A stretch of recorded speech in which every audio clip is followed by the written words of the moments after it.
Bismillahirrahmanirrahim, salam alaikum wa rahmatullahi ta'ala wa barakatuh. Que la paix soit avec vous, où que vous soyez, qui que vous soyez, soyez la bienvenue. Je vous souhaite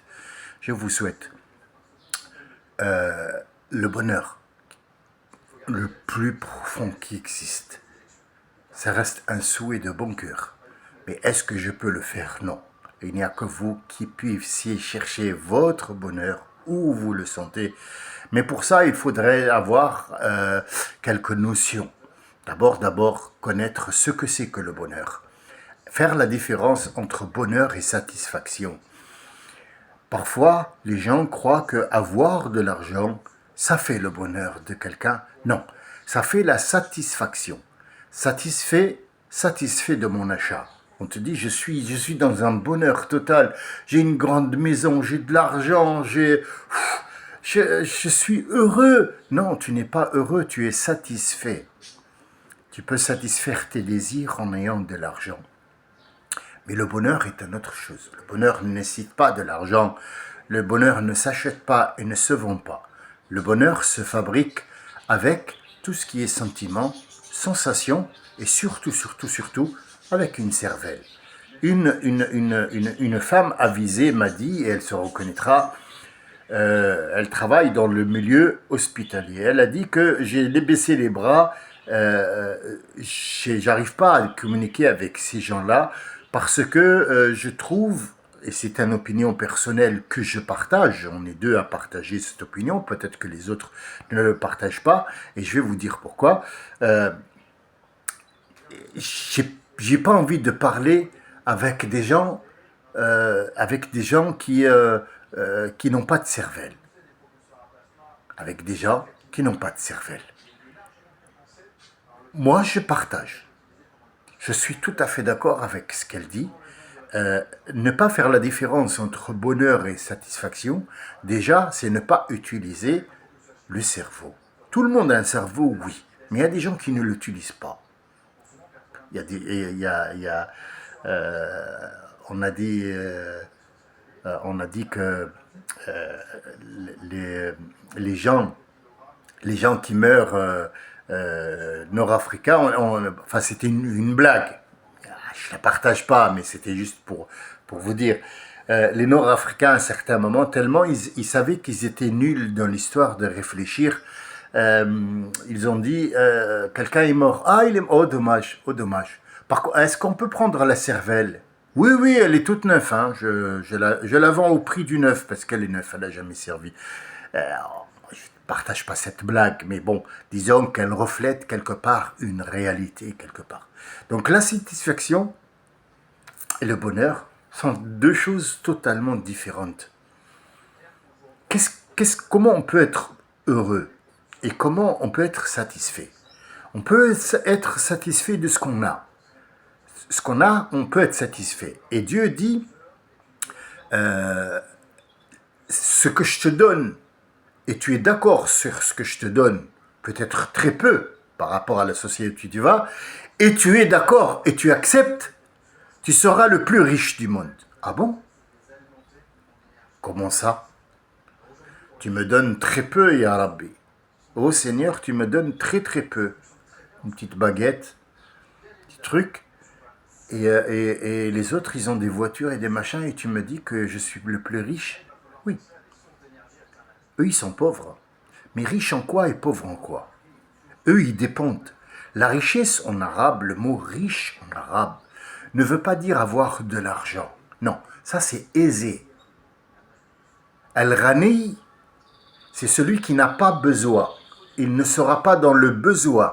Tu as juste un petit bout de pain, je t'ai donné, et tu manges ce pain. C'est vrai que c'est pas énorme, mais moi j'assure que toi tu vas vivre et que tu seras heureux parce que quand tu dors, tu n'as de compte à prendre à personne. Ni banquier, comment il s'appelle l'autre, le notaire, ni comptable, ni rien. Tu as juste ce petit pain, ce petit toit qui est à toi et tu dors. Ça s'appelle une richesse, mais le mot n'est pas traduit comme étant richesse, avoir des sous en arabe. C'est le mot être, ne pas avoir de responsabilité. Anta ghaniyun an al-akhari. Ça veut dire que tu n'as pas besoin des autres. Mais quand tu as beaucoup d'argent, tu seras obligé de faire appel aux autres. Je vais vous donner un exemple sur une tomate. Avant, le troc, c'était quoi le troc? Le troc, c'était, moi, j'ai des tomates à la maison, ou dans mon terrain, je fais l'agriculture et j'ai des tomates. Or, toi, tu es menuisier, tu as l'art de fabriquer ou de réparer les portes. J'ai une porte qui est cassée. Est-ce que tu peux me la réparer? Je te donne, par exemple, 5 tomates. Qui nous dit que la valeur nutritive ou la valeur de la tomate comme étant valeur est équivalent à ce que tu vas me réparer dans la porte? Moi, je ne suis pas bricoleur. Je ne sais pas ce que ça veut dire mettre un clou, mais toi, tu as fait un effort, tu as réparé la porte qui se ferme. Donc, toi, tu as pris les tomates que tu as mangées et c'est bien nutritif, et bon, et tu as dormi, t'es bien. Moi, j'ai juste la porte qui m'a empêché les animaux, les intrus de rentrer chez moi, et donc la porte est fermée. Tous les deux, on trouve notre compte. Mais est-ce que ce que tu as réparé a la même valeur que ce que je t'ai donné? Ils se sont mis d'accord, et c'est l'accord qui va faire en sorte que la valeur soit égale. Est venu l'homme après, a fait par exemple l'échange. N'est plus l'échange de troc de marchandises entre marchandises, mais l'être humain a réfléchi, c'est ce qu'appelle Dieu subhanahu wa ta'ala dans le Coran, il les appelle amarna mutrafiha. Al-mutrafin, ce sont les extrêmes qui ont un bénéfice. Il a vu la chose et il s'est dit, je ne vais plus les laisser changer comme ça l'un à l'autre. Je vais prendre ma part parce que moi, j'ai rien à donner. Donc, je vais faire en sorte d'interférer entre leur échange et de prendre moi la tomate et de payer le menuisier pour que le menuisier me donne son savoir et que l'autre me donne ses tomates. Donc, en fait, c'est comme Jaha. Jaha a dit, écoutez, Jaha, c'est une personnalité qu'on a comme Toto en français. Il a dit, écoutez, moi, je vais vous acheter le pain, les gars. Vous êtes combien? Vous êtes 5. D'accord, je vais vous acheter. Moi, bougez pas. Moi, je vais faire l'effort d'aller vous apporter le pain et vous l'acheter. Vous inquiétez pas, je fais ça pour Allah. Pour Allah. D'accord. Alors, il a rapporté le pain, il lui a dit, Toto, qu'est-ce que tu veux qu'on te donne là? Parce que tu as fait un effort, tu es allé. Oh, il a dit, moi, vous savez, je me contente de très, très, très peu. Moi, je fais ça pour Allah. Donnez-moi chacun un demi-pain, ça me suffira. Donc, en fait, ils sont 5. Il est sorti avec 2 pains et demi. Et eux, ils ont pris les 5, 2 pains et demi. C'est l'histoire de l'homme, comment il a interféré entre le troc et l'échange des gens. Est-ce que c'est un complot, ce que je suis en train de dire? Pas du tout. Pas du tout. Maintenant, on arrive à maintenant, sans passer par les périodes et les choses qui ont évolué pour que de l'échange avec de l'or ou alors des pièces frappées avec la tête du gouverneur à l'époque ou de César ou de je sais pas quoi, et on va chercher la poule, l'œuf ou la poule, qui est le premier qui a tapé une pièce d'or, on s'en fout de tout ça. On est arrivé à un certain moment où, par exemple, une lettre qui vient, une lettre comme ça de la banque, elle est facturée 12 euros. 12 euros pour nous informer que notre compte, nous avons retiré tel et tel et tel et tel. Donc, il y a un certain moment où on a levé cette lettre qui est facturée 12 euros. 12 euros de la banque pour te dire, votre compte, vous avez acheté, vous avez tel et tel relevé bancaire. 12 euros par mois, plus 5 euros, ou 6, ou 2, ou 3, ça dépend de la carte bancaire, plus ce que moi, je te donne comme service. Alors, est-ce qu'il est égal à la valeur? Qu'est-ce que tu as échangé avec la banque, toi? Tu es allé leur donner tes sous. Donc, en fait, tu n'as rien échangé. Elle t'a rien donné en échange. Elle t'a pris tes sous pour pouvoir un petit peu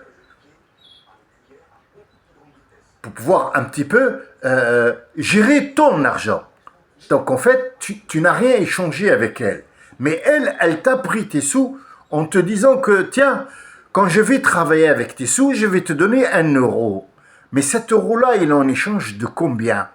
Tu vas payer pour cet euro On va t'enlever, par exemple, 12 euros de la lettre tous les mois. Et puis machin, bon, maintenant il n'y a plus de lettres, il y a juste un SMS ou un truc sur Internet qui est envoyé. Alors, tu vas me dire, oui, mais c'est gratuit, j'ai l'application. L'application, le monsieur qui a fait l'application est payé. Il va prendre de l'argent de tout le monde, de toute personne qui va utiliser cette application, sauf toi. Alors, tu as l'impression que c'est toi, tu ne payes pas l'application de la banque. Mais en fait, l'application de la banque, c'est le même prix que la lettre avant et l'argent que tu payes pour la carte. Et oui, puisque l'application, elle va être payée par l'Internet que tu payes. Et oui, les gens qui font Internet, ils payent cette application pour pouvoir la mettre sur le truc. Et la banque aussi paye Internet aussi, et elle paye aussi l'application qu'elle a mis en place par une start-up qui lui a mis cette truc machin truc sécurisé, tout. En fait, elle a payé le prix énorme, et ce prix qu'elle a payé, vous inquiétez pas, lui est le décor des banques qui réceptionnent les gens. C'est toi qui le payes de ton argent. Où est la valeur ici rajoutée? La valeur rajoutée, c'est l'intermédiaire qui est intervenu entre toi et ton argent.